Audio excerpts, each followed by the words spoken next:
Racket stood before a group of clone officers. There were a few familiar faces there to him, Badger and Aqua specifically, but the rest of them he didn't know personally. He had simply asked Badger to collect officers that notoriously took risks. Hello, men. I know that I don't know all of you, but we are all brothers, and we all want what is best for the galaxy, and that is what this meeting is all about. An opportunity has recently arisen that I believe could completely end the war in mere weeks. It would be a decisive strike against a weakened city of Coruscant. However, Rico believes this is too risky. I do agree with him and respect his opinion, but I firmly believe that this is a risk worth taking. If we were to pull it off, then we will have captured the capital of the Empire and potentially ruin their chain of command. In short, this could put the war to bed. So what are you asking us to do, Racket? Aqua asked. Well, I believe we should go ahead with this assault and take over Coruscant. Wouldn't that be treasonous? Aqua's voice had a pang of concern in it. It would only be treasonous if we failed, Aqua. Aqua stayed quiet. He suddenly felt very uncomfortable being inside the room with these clones. Well, I'm up for it, Badger spoke up. Rico had me defending the backlines for far too long, despite my objections. I want to get back into the action, and be a part of finally defeating the Empire. There was a murmuring of agreement amongst the rest of the men, but Aqua fell completely silent. Very well, it sounds like we're in agreement that this is a necessity. We will act now, and ask forgiveness later. I've got some old Phase 1 clone armor for us to wear. This will make our men distinguishable from Rico's. This way we can properly coordinate with each other and not get into any unneeded trouble. Now, go and prepare your men. We're going to begin takeoff from the main base very soon. Aqua stood dumbfounded at what was happening, but he knew what he had to do. Dutchman himself stood before Commander Cody. Commander, our units have been distracting Rico's men on Bothawi for some time now. I believe our trap is ready to be strung.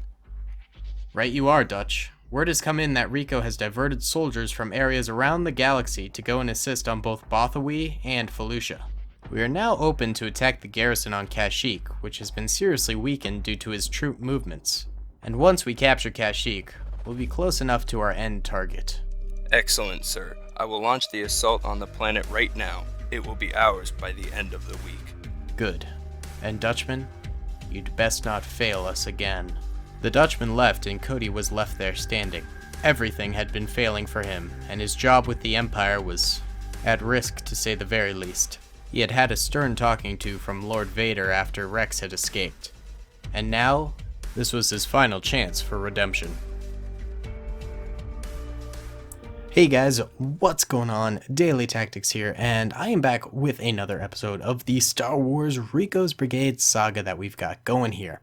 Now, I'm actually recording this voiceover after I recorded the battle, and that's because my microphone was unplugged the entire recording session. So I have the footage and I have the game sound, but I didn't have my voiceover, and I just don't have time to go back and recreate the entire battle and all that, so I thought my beautiful color commentary would do for this battle at the very least. Either way, Dutchman's brigade is back. Their little ploy / small attacks on Bothawi paid off, and Rico sent a bunch of troopers from all across his territories to places like Bothawi and Felucia and other active war zones to support them, and thus weakening the other planets. So that was Dutchman and Cody's plan really all along, because now Dutchman's brigade is striking full force into Kashyyyk here. Now, the Kashyyyk defenses aren't totally alone. I mean, they've still got troopers there. It's not like they sent the entire garrison, but it's just weakened defenses from what it would have been before. Either way, Kashyyyk still has some TX-130Ss, along with particle turrets, and some E-Web infantry turrets, which are pretty powerful, as well as some Wookiees scattered about throughout the map that will be able to aid the clone troopers here. Now, this is the final part of the base that I'm showing off right now, along with Captain Kipper right there. I decided to give the clones a leader in the form of Captain Kipper, who I think is a pretty dope clone, has some sweet armor, and he's going to be holding the final base defensive area. And the stormtroopers have to make their way all through that water and then back through to Captain Kipper over there. It's quite a feat. But the stormtroopers have quite a number of of soldiers, maybe 200 or so, plus about 6 or 7 ATSTs. These ATSTs are just now moving forward, kicking up some dust. You know, your dusty water. Don't you just hate it when your water's dusty? But these ATSTs, although it seems like they've got a lot of them, they're probably the worst tank in the entire mod. They have almost no armor. They're also super top heavy, and we're already seeing a bunch of them going down really, really early on here.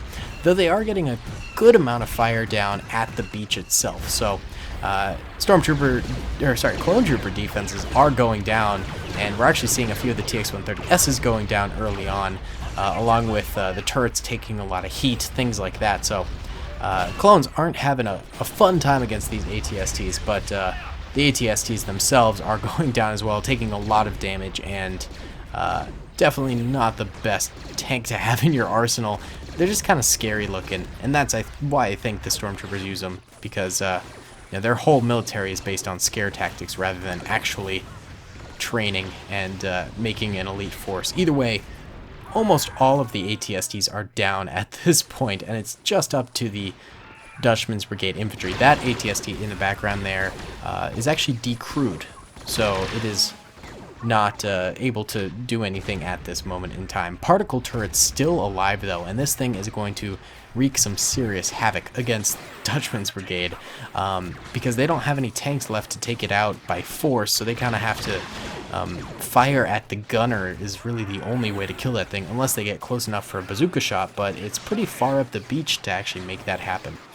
So we're seeing Dutchman's Brigade instead sort of tango with these troopers that are laying around amongst the trenches and barricades and things like that, rather than going after the particle turret. I wouldn't say that's the wisest choice. I'd personally go after the particle turret first, wipe that thing out, because we'll see it get some seriously thick with 2Cs shots into some of these soldiers, and it's gonna cause some serious damage to Dutchman's Brigade. This really is a Star Wars D-Day style battle, which is the best kind of battle. I mean, come on, D-Day is iconic. It's sick. Either way, some of these clone troopers still alive despite the superior numbers of Dutchman's Brigade at the moment, and they're still peppering in a little bit of fire at the enemy. But for the most part, the infantry is kind of completely dead. The only thing that the clones at this very frontal beachhead have going for them is the particle turret, which I mean is a big thing going for them. Artillery is not something you want to mess around with. Luckily, it's targeting the outskirts of Dutchman's troopers, and it's not really getting too many big shots into the main force, which is a little weird. It's not what I would be aiming for. I mean, look at that big juicy... Okay, that was a good shot. That was another good shot. But like those big juicy clumps of troopers, like they're begging for the shooting. But this thing instead goes a lot of the times for the troopers on the outskirts. Maybe it thinks it might be getting flanked or things like that, and thus it worries about them a little bit more, and therefore rotates towards them. Either way, stormtroopers here making good use of the downed ATSTs, using their carcasses as nice little pieces of cover there. Not a bad strategy, not a bad strategy at all. Looks like we got a couple of Wookiees still alive, though I didn't put too many Wookiees into this battle. Poor Wookiees, God, they're always getting the short end of the straw. Like, seriously, they have to defend against so many invasions and enslavement from the Empire and stuff like that. Like, they're poor species. And they did nothing wrong. Except maybe eat a few porgs, but those are just a cash grab.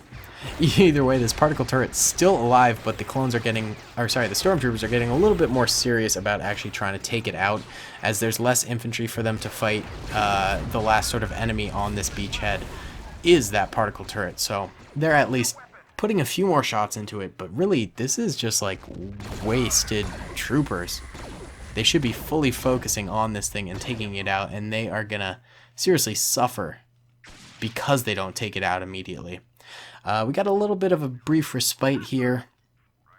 You know, both sides just sort of taking some time and then, you know, right back into the action. I love those little lull points in the battles. I think they're so funny. It's like everyone just agrees, all right, let's chill for a minute. Either way, the particle turret does eventually get taken out right there. The gunner does get shot by some infantry. in just a massive barrage of fire. So now the Imperials are able to actually, crawl up onto the beach for the first time here. Actually, a few troopers made it up slightly before. I'm showing off the losses here because I thought it was astounding how many troopers that particle turret killed, and it really did take about half of the Imperials out, which is really, really rough. So at this point, I'd say it's 50-50 on who could win this battle. There's always a point in the battles that I always say, like, okay, it could be 50-50, and I think that's this point here, where both sides have just enough troopers and just enough tactics left in their pocket that they could pull out a W here. And then there's, they can always make a comeback later in the battle, but there's always that like 50-50 point where it could go either way, and I think that's right about right now, which is a pretty early point, but I mean, both sides took major losses in this initial engagement, and it's just a natural point, I think. Either way, they're making it further into the beachhead. They've got a long way to go, though. Captain Kipper is way, way back there, so, the struggle will still be going on for a little bit here. Alright, Imperials sort of cruising their way forward. They're taking a few losses, but nothing too serious. I would say the clones are definitely losing a little bit more in terms of this part of the battle, because the stormtroopers are able to just sort of move forward in force. And as long as they keep that sort of momentum going throughout this battle, moving in force instead of splitting up and trickling in like a lot of times these assaults go, I think the stormtroopers will be just fine. That's really how you get through defenses in this game at the very least. Not necessarily in real life, but in Men of War Assault Squad 2, the best way to just counter a really good defense is to blitz. It's always to blitz. If you ever play multiplayer, there's a game mode called Frontlines, which is basically attack and defend. You switch sides after each round between attacking and defending. Basically trench lines. It's usually a trench map. And pretty much any time you play against a good player, they just throw everything at you immediately. They don't micromanage too much. They just throw units at you. And micromanaging can be a really good tactic, but you tend to see most of the really good players just using blitz tactics. And I think there's a serious, benefit to using them, because you just wipe out the enemy with such strong force all at once that they get too suppressed, they can't get enough fire out, things like that. And when you're facing an AI who's defending, it's even more of an advantage to use blitz methods, because the AI won't force units to do things. Like, you can't force them up to fire, unlike a human can do. So this is definitely a good method, and the Imperials are seriously sticking to it. At no point in here do we see like 1 or 2 troopers go into some area. We're seeing 10 or 15 of them all go in, and the 3 or 4 defenders may be able to get the first 2 or 3 guys killed, but then the next 7 behind them take their place, and by that time the defenders either have to reload, or they get suppressed, or any number of things can happen, and they might not be able to kill those guys behind them. Either way, the Imperials are coming up to the first big choke point, I would say, besides the beach, which is this main wall here, and there's a defensive position on the outside of that wall and one on the inside of the wall, which makes it a big threat. But the way the stormtroopers handle it is pretty nice. First of all, they're just laying down a lot of fire in bulk, like I was saying is good. Secondly, you can see in the background that they're splitting up and going off to the left, and they're going to wrap around and attack from 2 sides. First, they got to take care of a few Wookiees over here, who, I will say, these guys are dope and have completely earned my respect. I mean, you see them just absolutely annihilating Imperial stormtroopers here. These 3 troopers cause some serious havoc. They have to dive out of the way of a few grenades here, they get some shots off, things like that, but these guys are absolute legends in my book. One by one they go down, but each one definitely contributed to this nice little holdout here. Getting kill after kill. Just, it's beautiful. I love the Wookiees so much. Oh, they do eventually go down, and it's very sad, but they probably got like 10 kills in that little defense right there. Very impressive. It was helpful that one of them did have a shotgun, which is, of course, the best weapon you could possibly ask for in that situation. But by the stormtroopers veering off to the right side over there, They get up on a little hillside in the mountain region and are able to shoot down onto this choke point defense. Not to mention they got a massive amount of troopers on the right and then staggering in the middle. So they're firing at this choke point from all sides in mass, which results in the choke point not really being a choke point. It just turns into a pretty terrible defensive position for the defenders. So well played by the stormtroopers here. They really... They optimized their positioning really, really well and were able to just crush the people in their way. And here they come walking on through. Closer and closer, wiping out the last few clones and Wookiees that are defending this point. And they slowly close in on Captain Kipper. But they're only halfway through the defenses at this point, so there's still plenty of time for the defenders to make a bit of a comeback here to really hold out. We can also see amongst the defenders is a few DC-15X troopers. There's probably 4 or 5 of them in this battle, I think. And of course, as you guys know, 4 or 5 of those troopers can defeat an entire army if they're positioned correctly. Or they get enough shots off, or they just get lucky in some instances. I mean, we saw it happen with 55. Right positioning plus right gun ended up getting him 55 kills in one game. Which is, of course, legendary. But other times, the DC-15X might get no kills just because of its positioning. So having a big gun doesn't make it a big defense. It helps, but you still need that positioning to go along with it. And we'll see this DC-15X trooper does a pretty nice job of holding back some of these Dutchman troopers. I think he got a 1 or 2 kills as they're coming through this little fortress barricade. But his positioning doesn't end up being that good, and you know, Dutchman's brigade is still blitzing here. They have yet to slow down, and the DC-15X trooper does end up falling because of it. So, not exactly the finest moment for the DC-15X weapon. It did okay, but it was no 55 defense, that's for sure. But hey, can anyone really be 55? He's an absolute mad lad legend. Alright. Stormtroopers still barreling on forward here, coming into the second beach, which the reason why they didn't attack this other beach, which I explained in the video itself, is because the water's too deep. They would need boats, and they evidently did not bring any to this battle.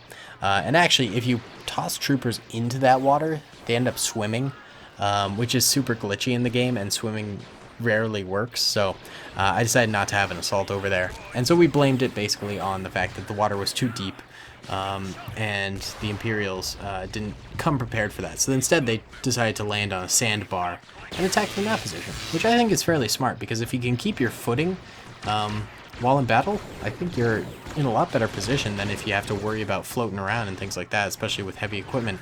I mean, have you ever seen the Saving Private Ryan beach scene? With guys getting tugged down into the depths because their equipment's too heavy? Makes sense to me. Either way, Clone Troopers doing a pretty nice job in this area, getting some nice crossfire going, because they got troopers on the left there covered by a mountain region, so they have just sort of that natural cover. Then we've also got treetop troopers firing down from that little base, although they do get pretty suppressed during parts of this battle. Not to mention we have troopers on the other, you know, sort of beachside area right next to the water who are able to shoot in from the right side. So that was a nice little crossfire action there, and it ended up in the death of a lot of stormtroopers. But now the stormtroopers are really getting very close to the final defense here, which is a pretty good choke point. It's got a very slim doorway and troopers all around the doorway, so you could probably tell that this is going to be a doozy of an area to defend. But we'll just have to see what happens. There's still troopers left alive at the beach, and these guys will last for a while because they've got that nice little sand dune cover, which is crazy good actually, because it's just that natural rolling sand that sort of keeps them protected in there, which is dope. We see a few stormtroopers trying to run into the doorway here, but getting chopped down by clone laser fire pretty early on there. Nice job, lads. and beach troopers continuing to fire into the backs. But we have troopers coming up into the mountain region over here and firing down on the good captain himself, along with some of his troopers. But luckily the captain realized what was happening, had enough sense, and you know, could hear them enough that he was able to rotate some of his troopers around and fire into the backs of those guys. And it just ends up actually being a bit of a slaughter for the Imperials there. But what it does do is it opens up this area into a two-front war. You got the front straight down the middle there, which is already resulting in the loss of a few clone troopers, which is no good. They need to keep every trooper they've got alive up there. But then you've also got the troopers having to deal with the troopers coming in from the mountainside, the mountain troopers. So it ends up splitting the clone trooper defenders quite a bit, and we'll end up seeing that come into play a little bit later as it becomes more and more difficult to handle both sides coming in. Alright, and Dutchman's troopers, their losses continue to grow, and the other problem for Dutchman actually is these beach troopers off near the ocean side, because these guys are just proving to be a distraction. And they're probably getting a kill or two here and there, but the most important thing is they're keeping them from doing that blitz push. A few troopers linger behind to take them on, and it weakens the frontal assault on the base. So they're not able to blitz through that choke point like they were in previous examples. I also was pointing out there that there's a few troopers who just get like stuck into the cover. It's super weird. I don't know why that's happening, but it was. Alright, a little glitch there. Classic Star Wars Galaxy at War. It's gotten a lot better. It used to be a very, very glitchy mod, but nowadays it's pretty good. I remember in Star Wars Galaxy at War 0.3 public version, that was a really glitchy version. And it was like 50-50 whether your battle was going to crash or not. It got really bad at one point, so that was rough. Alright, so there's actually a lot of clones on the beach side here that haven't died yet. Probably 10 or so that the Imperials just haven't gotten around to killing quite yet. And it's quite devastating, really. They just need to get on that, but they really just haven't. It's tough. It's tough, man. And they're continuing their frontal assault of the base there, but it just isn't going all that well. We've got a few Imperials coming up here and trying to take out those beachside troopers while simultaneously Mountaineers try and climb over into the base. It's like the Imperials are just splitting themselves up way too much, which is not a good idea. Like I said, the blitz tactic is the best way to deal with choke points, and this map is almost all choke points here. So they gotta coordinate. They gotta come together a little bit more here. Imperial trooper over this way stands up. He actually gets a nice little kill on one of the beach troopers over there, but then he himself gets gunned down by the friend of the clone who died. So a nice little vengeance there. Nice little Avenger. Mountain troopers up here still in a bit of a pickle. They probably lost 15 or so troopers just trying to make it around that flank. But still no dice. Bunch of clones just sort of hiding in the back, actually. Not really amounting to much. Huge disappointment. And then there's a bunch of Imperials. This is a glitch in of itself where their pathfinding isn't good, so they end up just running into a rock. So I just free these guys up because they're clearly glitched into a rock. So I just sort of freed them from that, and they're going to come forward here, but they won't join into the assault for quite a while. The captain and his soldiers continue to chop down troopers at the front door there, and mountainside troopers that are continuing to come at them from various sides. It is really getting pretty rowdy now. The beach troopers also in the background firing quite a bit.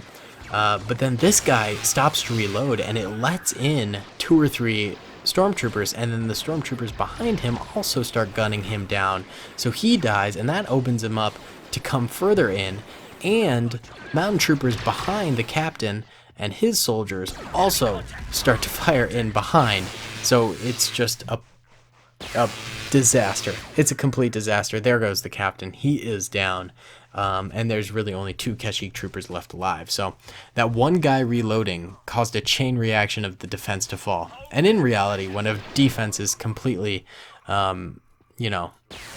geared around one trooper not having to reload at particular moments, it's not a good defense. You need, backup for that and stuff like that, but, you need contingency plans. But sadly, this defense did amount to that, because all their that was the last contingency plan, was that guy. And he failed to hold the door, which then allowed the stormtroopers to come in and the mountain troopers to come in from the flank after that.